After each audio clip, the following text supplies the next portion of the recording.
Welcome to the Henwood Court Podcast, hosted by me, Nick Platt, and fellow director Peter Robbins. We'll be releasing a new episode every month, so remember to like and subscribe on our YouTube channel and follow us on Spotify to make sure you don't miss an episode. Right, let's give this thing a go.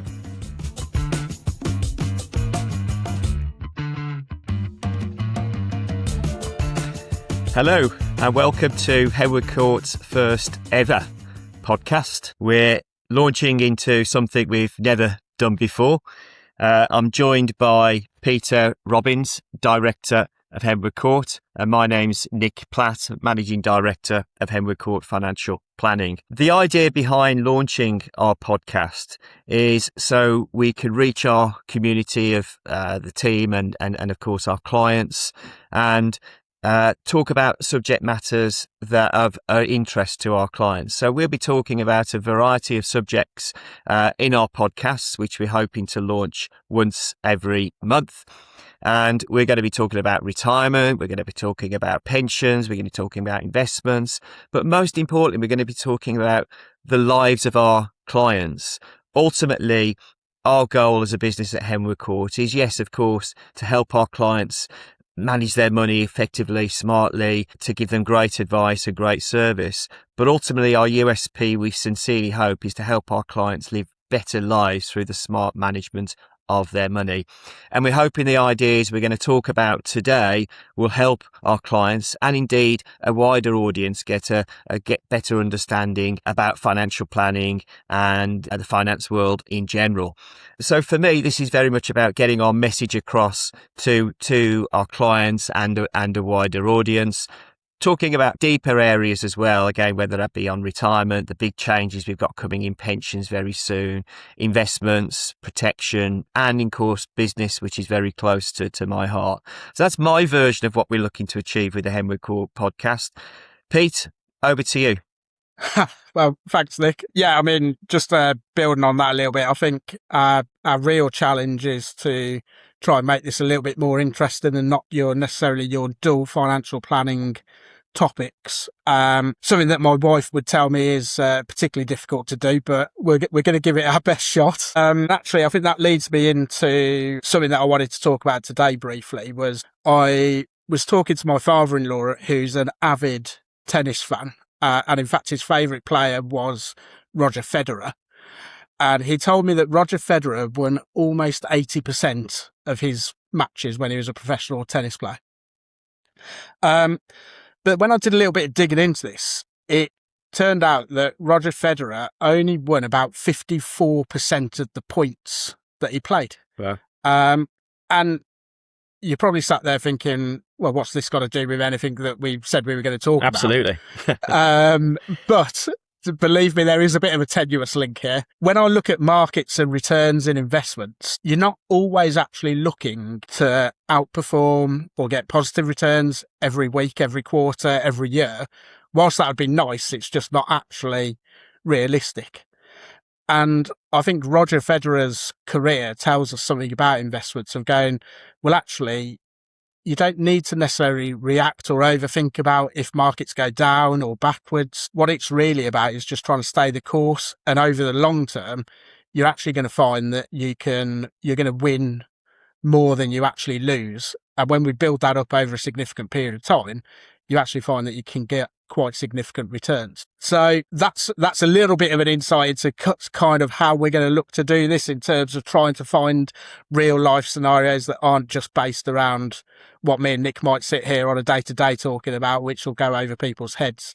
We want it to be a little bit engaging, a little bit more fun, but you might have to stick with us sometimes because it can't always be like that. But I promise we'll do our best to do that. And I think one of my key features will be trying to keep Nick in check. And if I have to pipe up and say, this doesn't constitute financial advice, or just a caveat, that's Nick's own views and opinions, you'll know that that's me trying to make sure he doesn't get himself into much trouble. Yeah, I think when we announced we were going to do a podcast, I think everyone was in favour of it, apart from our compliance department. who was worried about what I may say. So yeah, if you can come pipe up with that, Pete, whenever you wish, please. So perhaps I should say on here, what we discussed here does not constitute financial advice. Yeah, so thanks for that, Pete. Yeah, this is very much from our perspective, two guys having a chat, talking about the finances. It's not designed to be polished. It's designed to be authentic for me and Pete to give our views. It won't always be myself and Pete. It might be just me. It might be just Pete. It may be other members of the Henwood Court team. And we're certainly going to get some great guests on as well. A few who we already have lined up to talk about some great subject matters, in particular about their lives. As Pete said, I don't want this to be some dull podcast about pensions and investments. Whilst important, ultimately, we want to bring a little bit of life to financial planning, which is hopefully something we do as a business as well. And back to your point, Pete, about investing in long term and Roger Federer, it's a good analogy there. But I think I can't remember who said the stock market is a great place to transfer wealth from the impatient to the patient. And my clients are sick of me saying that this is all about the longer term, but ultimately investing is about the longer term. And as an investor, time is your biggest ally. So all sorts of things we're gonna talk about. What I wanted to focus on today was about retirement. Whilst I've never retired, obviously, I've seen many people cross that line. Hundreds of people, in fact, who have crossed that line, and it's really a subject matter that fascinates me. I believe retirement is the biggest change anyone will ever experience in their life. We talk about people, big life changes, from an early age, going to school, meeting your partner, getting married, moving out the house, going on to university, starting your first job, all big life changing events, having kids. These are massive things. But I think retirement has a massive impact emotionally on lots of people. And that's because you're leaving behind something that's been with you for 30 or 40 years, and that's the routine of work. So can never underestimate the impact retirement has on people's, emotional makeup and mindset. And the crazy thing is, people spend, 30, 40 years preparing financially for retirement, but might spend an hour, 2 hours thinking about what they're actually going to do in retirement. So whilst, accumulating money, saving for retirement, getting financially ready is very, very important, of course, often people neglect the time to think about, well, what we're actually going to do in retirement. And I've always said, working as a business owner, a senior executive, having a busy career, that's the worst possible preparation for retirement. I always remember what psychologist William Wynne said. He said people often set their interests or opportunities aside on their way out to pay the mortgage.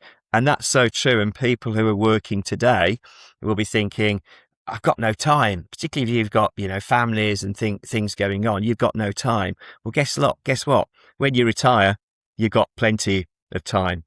And that's where you've really got to think about what I'm actually going to do in retirement. Now, I don't want to speak at length in this session today about preparing emotionally for retirement. I think someone wrote a book about that, didn't they, Pete? I believe somebody did. I don't know who that person is, but I've done my best not to read it, but unfortunately I've had to. Yes. Yeah, like every member of staff. So what I want to talk about today is the point of at retirement and the first 6 to 12 months, what I'd describe as that honeymoon period, because people go through a mix of emotions, and it's very natural. People think, well, what have I done?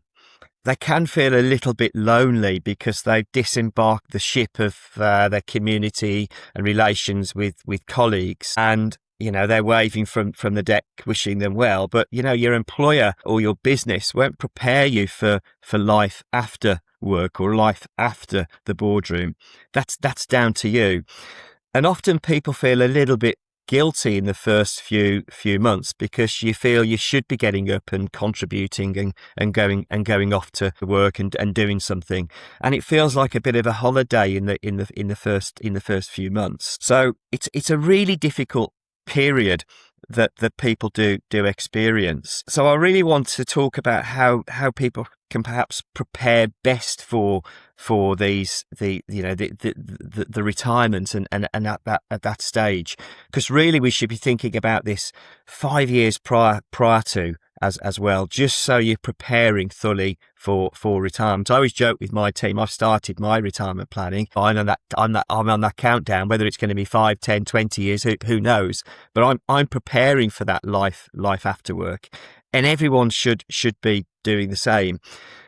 But equally, you shouldn't be preparing yourself. You should be preparing your partner as well, because your retirement will have a profound impact upon them as well. And if they're already retired and have been retired for some years, then you really need to be careful, because you're entering their space and disturbing the life they've created while you were at work. Believe it or not, there's a condition called retired husband syndrome. There doesn't seem to be a retired wife syndrome, but I'm sure the principle is exactly the same. And this is believe it or not, a stress condition, where the non-working person's life is turned upside down by their retiring spouse. You heard of that, Pete? No, I haven't. But I certainly can imagine it does happen. Oh, undoubtedly. We've seen it. And it cues the jokes, for better, for worse, but not for lunch. Retirement, twice as much husband or wife, half as much money. Yeah. It has a massive impact on their lifestyle, and you shouldn't underestimate that. So again, that needs to be discussed. When I finish, we're going to have independent interests, which is really to be encouraged, because if you're spending 24/7 together, when you come together and have your dinner in the evening, there's not a lot to talk about. So if you have got independent interests, that's really healthy from a retirement perspective. So it's not just you've got to think about, it's your partner, and maybe your children, particularly if they're still living at home as well. So you really need to give consideration to what you're retiring to. Now, Paul Armson, one of the guys who's had an influence on my career, recently did an article on this and listed 7 things that people needed to prepare for retirement. These are common things, but Paul prompted my thought on this, so I should give him a bit of credit. And the 7 things he raised, first and foremost, was purpose. So having purpose. So this is not just activities. So not traveling and volunteering. It's having some meaning. So ultimately, this will reduce the cognitive decline that can happen if you stop using this old grey matter. So this is where ultimately you're doing something with purpose. And yes, it can be volunteering. It can be, one of our clients has recently bought an old banger which they're doing up, and that's testing their patience and their it could be doing a little bit of work, which I'm going to come on to a little bit later. Retiring to work, a lot of people do that, or other worthwhile projects. So having purpose is absolutely essential. The second thing is health and fitness, and this isn't just physical, it's also mental health and fitness. So keeping mentally fit is so important. So things like learning a language, music, doing the crosswords, etc., those kind of things, mentoring, volunteering, etc., something that keeps that old grey matter ticking over. Certainly, it's been evidenced it does keep you young. But physically, whether it's the gym or long walks or playing golf or any other sports, these kind of things again are so important to enjoy a healthy retirement. Because I always talk about there's 2 phases in retirement. There's your first phase, which we call the go-go years, which is, maybe the first 10 to 20 years of retirement. And then as we get older, we enter the slow-go years, which, for some people it's mid-70s, for some people it's 80s. If we're keeping ourselves mentally and physically fit, those go-go years can last longer. And I think that's really, really important for people. The other area that's so important is relationships. We have our work tribe, which we're waving goodbye to. So you have to replace that work tribe with relationships. Now, some people might be fortunate. You've got big families. You have a wide social network of friends. You may be members of clubs, communities, faith groups, etc. But it's so important that you forge links with communities and you maintain good relationships with people. Recreation and growth, of course, is also important. So travel. I know a lot of our clients, they're whizzing here, there, and everywhere constantly. So travel is really important. But we can't just relax. Every day can't be a Saturday or a Sunday. We also need to grow as well. So think about how you are still growing as you enter that chapter of retirement. And that creates what we call identity as well. Because a lot of our clients, C-suite executives or running their own businesses, you suddenly have to change identity, and that loss of status can have a profound effect. So you have to understand and be comfortable with who your new identity is going to become well in advance of retirement as well. Contribution is also key. So we all want to feel that we're contributing and doing something to the betterment of our communities or our world. So again, research shows that retirees who give something back, so whether they're teaching, volunteering, mentoring, have high levels of satisfaction. And the final area is environment and community. Where you're going to live, where you're going to forge this next chapter of your life. For most people, it's where they're currently living, but some people do retire abroad or retire to the coast or somewhere else, perhaps closer to their families, their children. So again, these are big questions that need to be answered well in advance of retirement. I guess the bit of a taboo sometimes is where people retire and then they return to work. Now, better, in my opinion, to have that plan where you actually retire before you actually fully retire. Now, don't get me wrong, there's a lot of people that we've witnessed, people who have gone cold turkey and basically left the big job, sold their business and retired straight away. And we've seen successful people do that. However, we've also seen the comeback as well, where people have left work and then gone back. Now, a lot of people now are basically working less as a phase their retirement, so maybe doing 4 days, 3 days, 2 days, 1 day, and that's becoming more and more popular. And I'm a big fan of that because I've seen it in action. So this gives you the best of both worlds, really, where you're still doing a little bit of work, you're still contributing, you've still got the colleagues, the relationships, etc., but also you're introducing a little bit of life into your agenda as well. So you're effectively training for retirement by having a couple of days doing the things, and you're also training your partner for getting used to them having you around the house and doing more things together. So I'm a big fan of retirement or semi-retirement as it used to be called. And I've got some clients, we call them retirees, so they're still in their 80s and they're still doing a bit. And as long as they can contribute, there's nothing wrong with that at all. Work is very much part of their retirement. The traditional retirement of getting to 65 and effectively retiring and doing a bit of travel and certainly no work, that's not traditional anymore. This retirement lifestyle going into retirement is becoming more and more popular. Whilst it is sitting on the fence, psychologically, I feel it's a much easier pill to swallow for the executive leaving their big job. Gosh, Pete, I've spoken a lot there. I haven't let you get a word in edgeways, which is pretty normal, isn't it?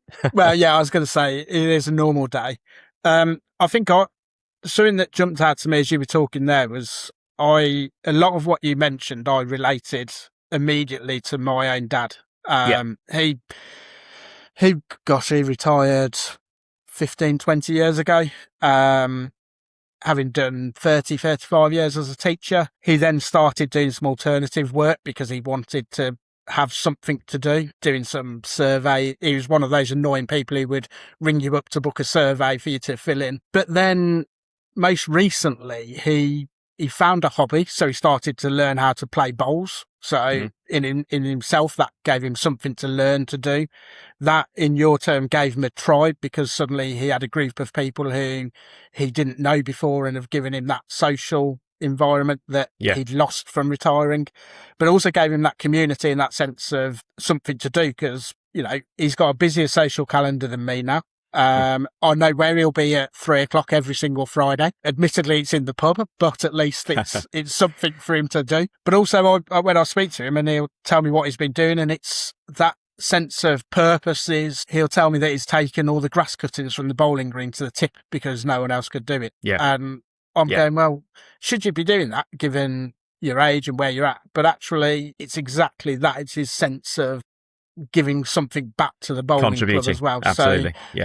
So I'm pretty sure a lot of people can resonate to either through what they're going through themselves or what other family members have experienced as well. So I found that really, really insightful. Yeah. Super. But I think just from my perspective of picking up on some of what you've talked about, from your experience, what is the biggest sort of emotional stumbling block for somebody to actually retire? Yeah, good question. I think the obvious one, will we have enough? That term enough we use a lot. And it's also the fear of drawing down on savings. You know, we use the terms people accumulating and then they've got to decumulate. For people, that mindset is a difficult step. So you're going to be worth less. But ultimately, unless we're decumulating, we're going to die with too much. So the whole point of whilst we're working is to accumulate money. Hopefully we're spending some of that having a great time as well. We don't sit in our offices watching life go by, saving for retirement and not enjoying life as well and spending money as well. We see that an awful lot where people just accumulate and put things off until they get to retirement where they may not have the health or inclination to do the things. So I think the biggest emotional stumbling block for people is, are they going to have enough to live the life that they want to do? Ultimately, those are the questions that we as a business answer. It's probably the biggest question we answer for our clients is helping them get to a number that allows them to achieve what I call financial freedom. So this is the ability to live the life that they want to live without having to work. Now that's different to financial security. Financial security is having enough to keep the roof over your head, clothes on your back, food on the table. That's financial security, but it doesn't pay for all the luxuries in life or supporting your family with their own journey to financial freedom. So financial freedom is doing everything that you want to do beyond the necessities.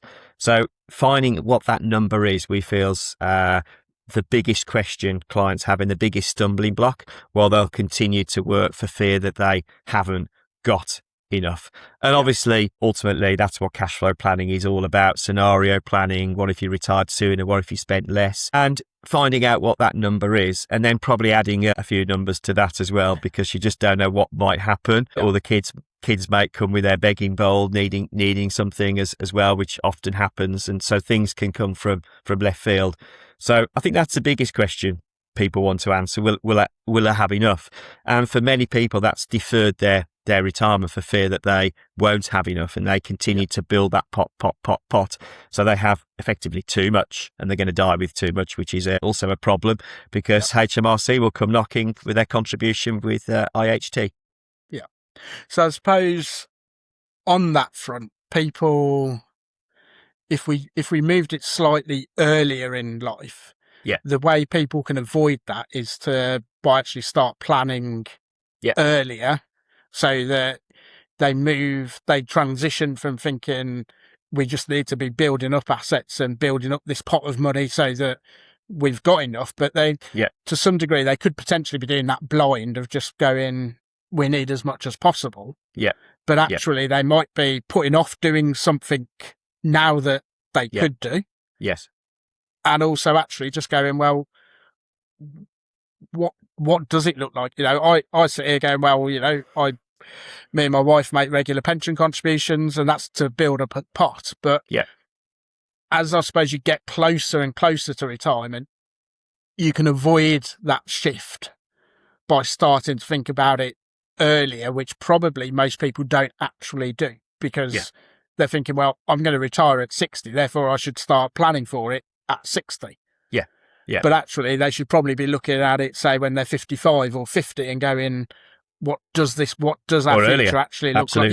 Yeah. And what does our future actually look like so that you know whether you're on course or not? Because, as you said, you could end up with too much and therefore you might be giving up something now that you don't necessarily need to do. So I think that's quite interesting thought process behind retirement. Because again, I think most people will just be this accumulator without any real goal of going, I just want as much as possible. Absolutely. So if people have made that decision to retire, what's the most common emotional problem that they might face early in retirement? Yeah, I think it's some of the things you've already covered there, Pete, really. I mean, again, I covered this in my book. Did I mention I wrote a book? I don't mean you did. No. Available in all bookshops or Amazon. Yeah, I think it's about preparing early. And I always, with all of our clients, is we always agree an age where they have the option to retire. And when I mean option, that means financially. So financially, you can stop work at a certain age, and that's our target. So whether that's 50, 55, 60, 65, 70, whatever, but we have an age where we want to be able to stop working. I think that's the most important thing. Now, if they get to that age and they've reached their number, but they're not emotionally ready to stop, then absolutely fine. They can carry on working. But imagine if they get to that age and they're not financially ready, but emotionally they're done with work. That's not a good situation to be in. That said, Pete, I'm a big believer. I think it's Abraham Lincoln who said, it's not the life in your years, but the years in your life. I'd rather see people, spending money at an earlier age and deferring their retirement maybe a few years. It might be controversial to say that, but hey, let's do things while we can. Let's help our kids while we can. It's about living for today, but yes, with an eye on tomorrow. So I think getting that date when you want to stop work is really important. And the way people do that, and again, I'm trying to do this myself, is you wrestle some time back from yourself. So, I've been there working the 60-hour weeks. I've got clients who've been doing the same. So what we're trying to say to them is commit to change your mindset. Work 9 till 5 if you can. Try not to work the weekends. Take baby steps and adding some life into your work schedule. Get to the golf course or paddle course. I think is these days everyone seems to be playing paddle these days. Yeah. So introduce some life into your work and be disciplined and measure yourself on working less and not working weekends. Obviously, as a registered life planner, I'm going to say to people, get a blank sheet of paper and say, right, what does a great life look like and when am I going to start living this? Hopefully the answer's now. And then obviously, we're going to say this, aren't we, Pete? Build a financial plan around that life plan to make sure your numbers add up so your money outlives you, but you don't die with too much. Yeah, I mean, from a previous life before Henwood Court, I came from an environment where there was no financial plans, and I can see the actual impact that can really have for families, because it makes you think about some of the stuff that you've ignored, and just start giving you some sense of purpose, which I think all of this, that's really important to all of this. No, agreed. Yeah. Good. Okay, well, I mean, have you got anything else to add on?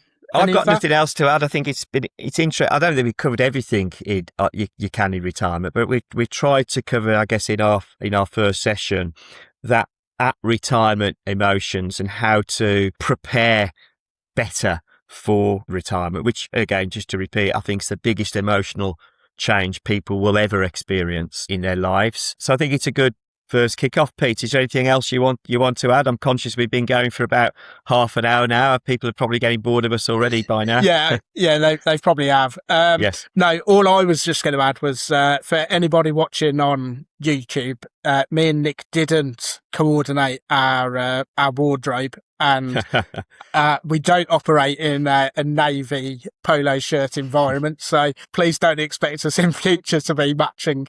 No, absolutely. Yeah, we didn't do that inevitable call. What are you wearing today, Pete? No, absolutely. So let's bring this first Henwood Court podcast to a close. As I say, we're going to cover different subjects each month. Some of them will be topical. Some of them were led by Pete. Some of them will be led by me. Some of them will be led by clients and other members of the team.